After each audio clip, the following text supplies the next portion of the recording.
Welcome back. I'm here today with Melissa Niu. She's the co-founder of Parachut. Melissa, welcome to today's show. Thank you so much for having me. So, Melissa, it's you've had a very unique path that's brought you up to where you are today. Mm-hmm. For the listeners, can you bring that up in front of us? Yeah, absolutely.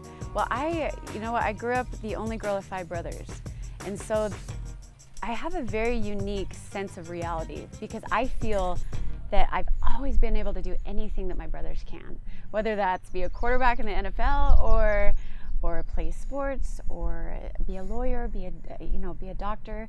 There's never been any time in my life that I never felt that I can't do something. And so I grew up that way. I grew up with men that believed in me. But when push came to shove, I actually had to look at myself and say, what is it that you really believe in yourself? And so I played college volleyball at Washington State, and I got involved with sports broadcast journalism. And I was set on being the sideline NFL, commentator, sports commentator, whatever.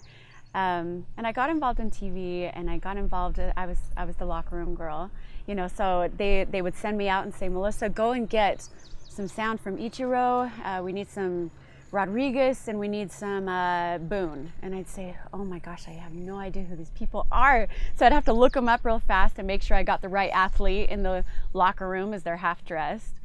So it was really interesting to learn about myself that I didn't want that. I didn't care about being on TV and being, kind of that center stage, need my ego stroked, be in front of the TV.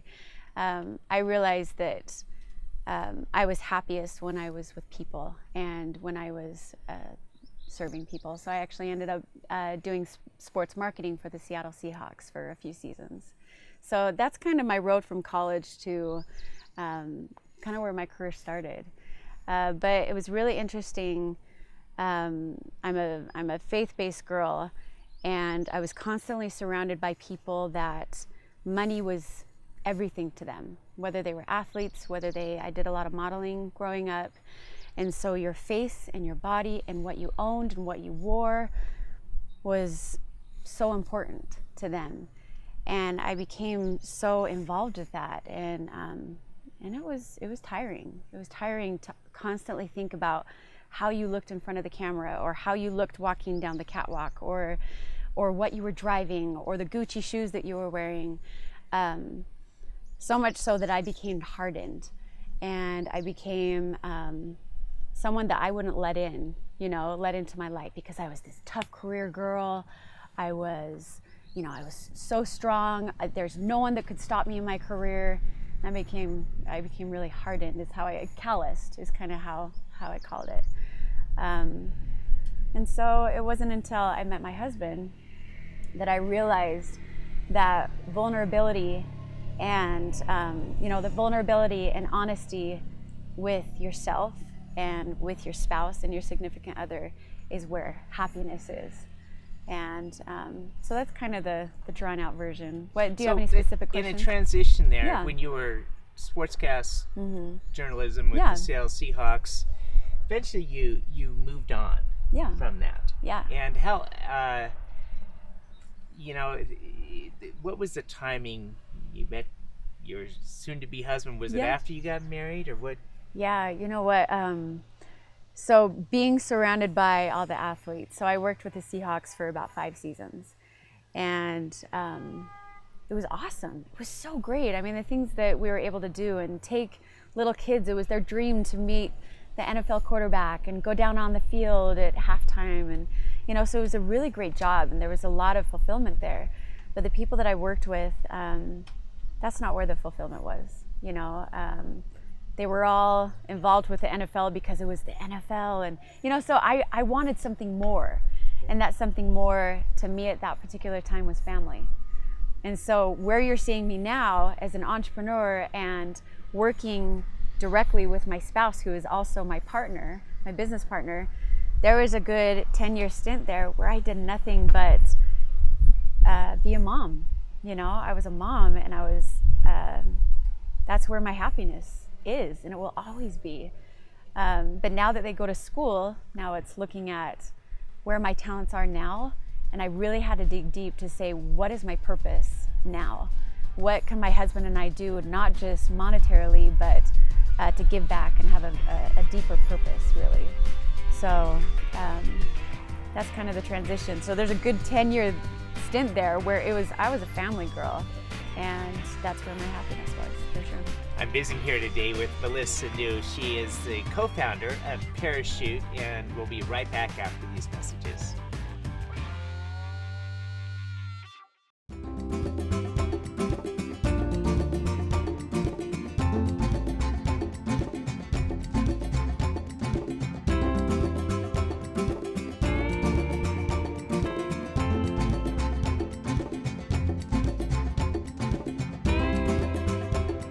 Since you can't take your wealth with you, spend time with your family.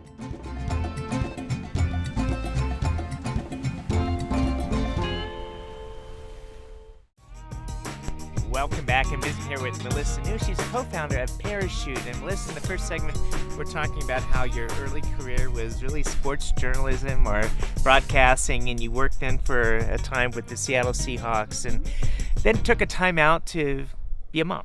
Yep. And 3 kids, and so what?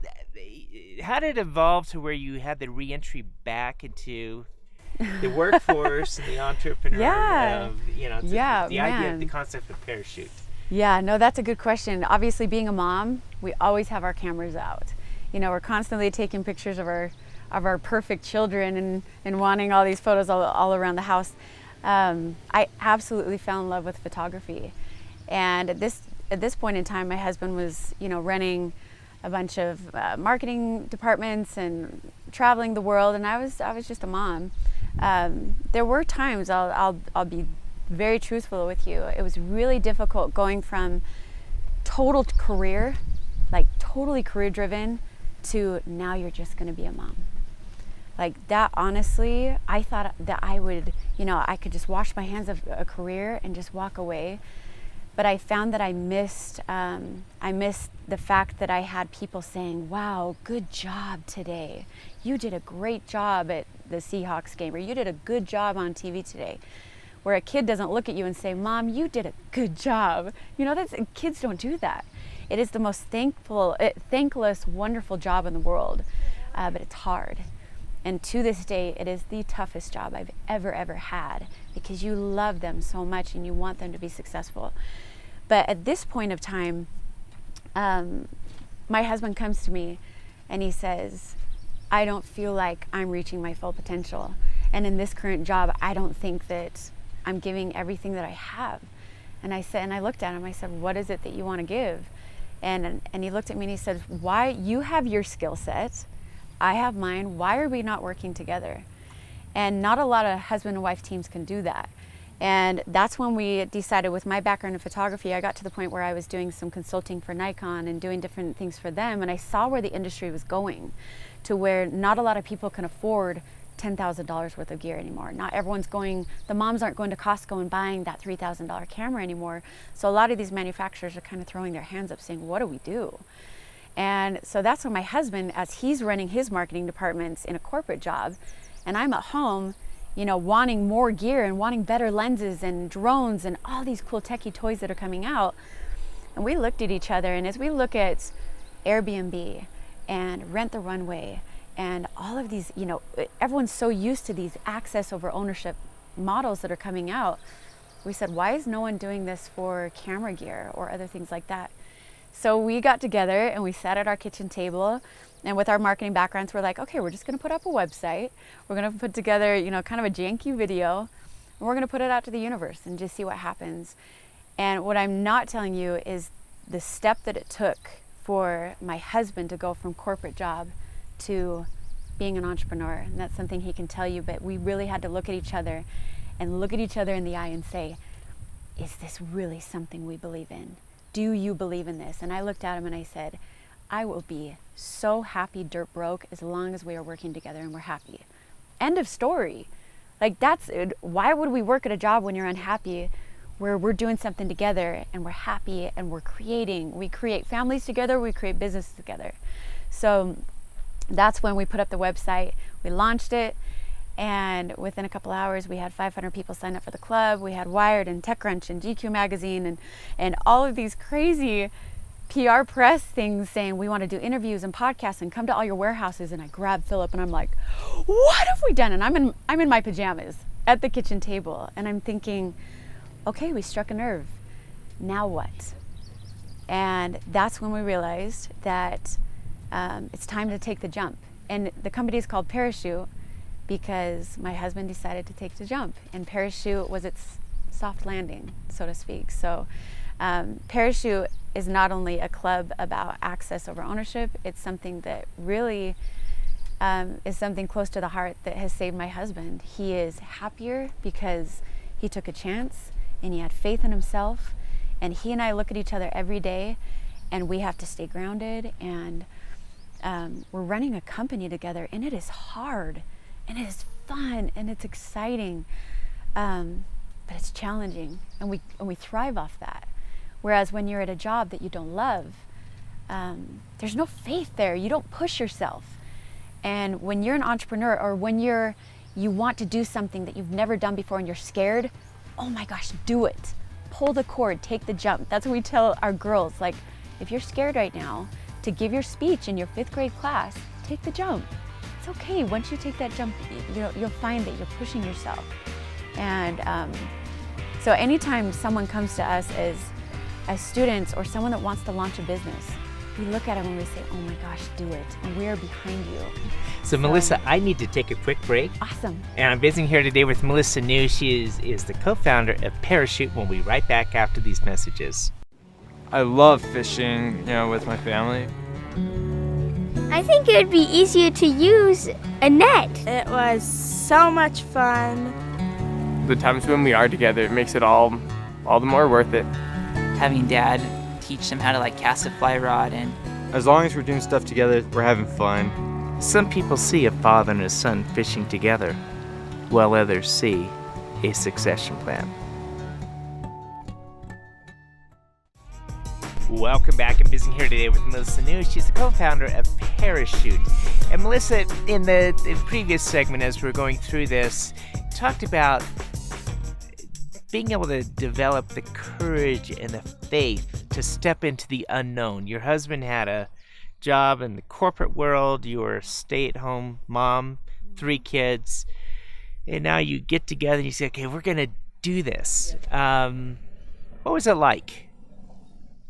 Oh gosh, what was it like? There are times, even now, even after we've launched the business, that we look at each other some mornings and we say, holy cow, what are we doing? What are we doing? Like literally every day, there's total ups and total downs, just like life. And someone actually gave me some really great advice. They said, launching your own business is, you look at the flat line of a pulse, when you're looking in the hospital and you see the pulse that goes up and the pulse that goes down. And running a business is exactly like that. But if it wasn't going up and down, it's not living and breathing and it's not alive. And so that's exactly what it is. When we first launched, it was crazy up and all these people wanted in. And then the downer was reality. How do we do this? And then, then success comes, and then another trial comes, and then so it's like that every day. So when those downers come, that's when we know that tomorrow's going to be an upper.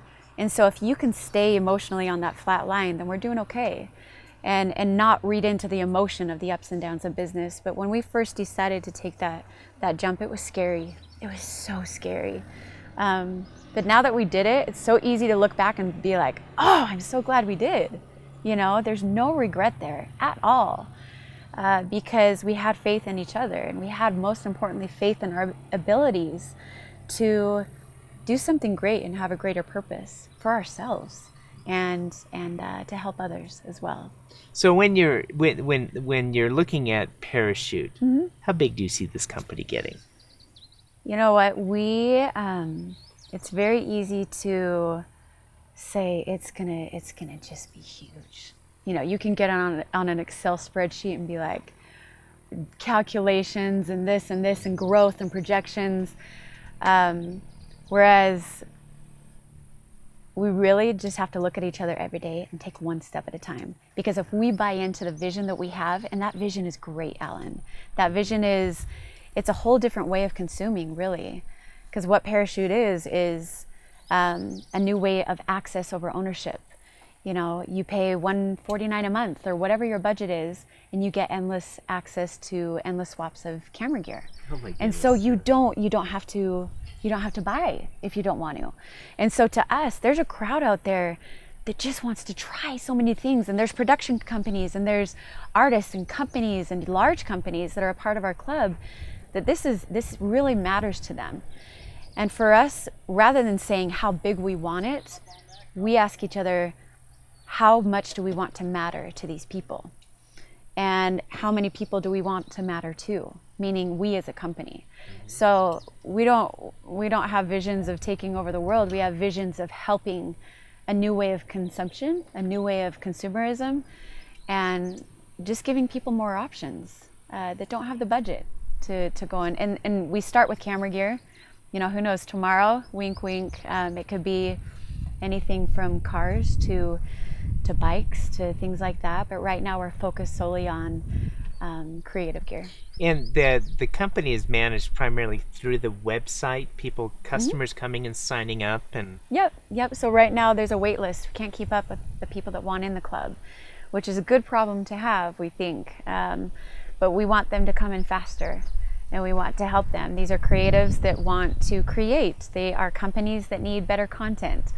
And we want to help them create. We want to help them. And so it's just how fast can we grow without really hurting ourselves. So when you're looking at different levels of equipment, and obviously they're different types of customers, where's your target market? Yeah, that's a good question, because we have two different target markets that are running the company. You've got, you know, my husband that runs a company. that ran marketing departments. And you know that businesses have to keep up with all the consumption online of social media with Facebook and YouTube, and you know, so people want better equipment. Then you've got me that's the creative that just loves to take pictures, right?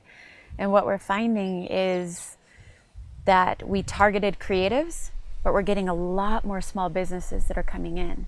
And so we're actually targeting them because a lot of the creatives are small businesses as well. So I don't know if that answers your questions, but sometimes you aim for one and you're finding that you have to pivot a little bit because you're getting more of a reaction from another type of market. You rent drones? Yes. Do you like drones? I have a drone. You have a drone. We do. We let people, we don't call it rent, we call it check out. Okay. Because people can keep it as long as they want.